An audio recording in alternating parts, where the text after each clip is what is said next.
ஐயா, நம்ம வீட்ல இருக்கிற பெரியவங்க எல்லாம் சொல்லுவாங்க, கல்லடி பட்டாலும் கண்ணடி படக்கூடாதுன்னு சொல்லிட்டு.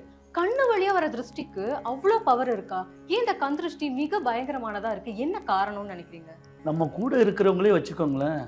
அவங்க ஐயோ இவன் நல்லா வந்துட்டானே அப்படின்னு சொல்லிட்டாலே அது திருஷ்டியா மாறிடும். அப்படிப்பட்ட திருஷ்டி வந்தாலே சர்வமும் நாசம். திருஷ்டினாலே சர்வநாசம்னு சொன்னீங்க. அவ்ளோ பயங்கரமானது திருஷ்டி. ஆனா நமக்கு எல்லாம் பொதுவா தெரிஞ்சது கண் திருஷ்டி மட்டும்தான். இந்த திருஷ்டியில எவ்வளவு வகைகள் இருக்கு? அது என்னென்ன விஷயங்களை செய்யணும் கொஞ்சம் சொல்லுங்க ஐயா. பொதுவா திருஷ்டினாலே கண் திருஷ்டி மட்டும்தான் நினைக்கிறோம்.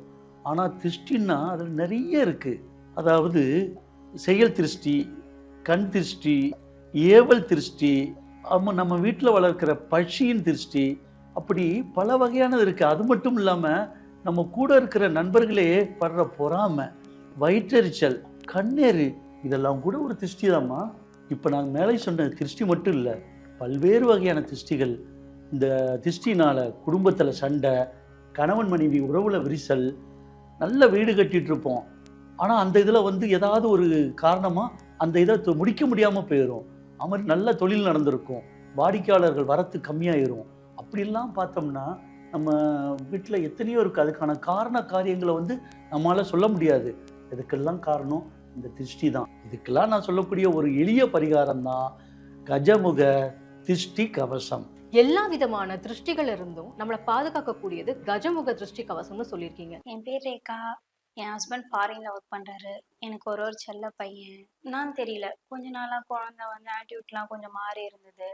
ஒரு மாதிரி மந்தமா இருந்தான். அதுக்கப்புறம் அம்மாவுக்கு ஃபோன் பண்ணி அழும்போது அம்மா சொன்னாங்க, ஒருவேளை காத்து கருப்பு இல்ல கண்டிஸ்ட் என்ன இருக்கும், கஜமுக திருஷ்டி கவசம்னு ஒண்ணு சொன்னாங்க. நான் டிவியில பார்த்தம்மா, நீ அதை வாங்கி சுத்தி போடு, பையனுக்கு சரியாயிடும் சொன்னாங்க. அதனால நானும் வாங்கினேன். அந்த கவசத்துல 5 பரிகார மூட்டை இருந்தது. 4 வெள்ளிக்கிழமை ஒரு அமாவாசைக்கு பையனுக்கும் எனக்கும் சுத்தி போட்டு நடுவாசல்ல கொளுத்த சொன்னாங்க. நானும் அதே மாதிரி நடுவாசல்ல நான் கொளுத்தேன். அதுல செல்வம் பொக்கிஷன் ஒண்ணு இருந்தது. அவங்க வீட்டு வாசப்பில்ல கட்ட சொன்னாங்க. அதே மாதிரி நானும் கட்டி வச்சிருக்கேன். அப்புறம் யானை கண் பதிச்ச டாலர் இருந்துச்சு. நானும் அவனும் போட்டுக்கிட்டோம். இப்பதான் ரொம்ப சந்தோஷமா இருக்கு என் பையன் பழையபடி மாறினது. என் பையன் மேல எந்த கண்டிஷ்டி இல்லாம இருக்கிறதுக்கு ஒரே காரணம் இந்த கஜமுக திருஷ்டி கவசம். இந்த கலியுகத்தில் ஒவ்வொருவர் வீட்டிலும் இந்த கஜமுக திருஷ்டி கவசம் இருந்தால் அவர்கள் வீட்டில் எந்தவித தீய சக்திகளும் துர்தேவதைகளும் அண்டவே அண்டாது.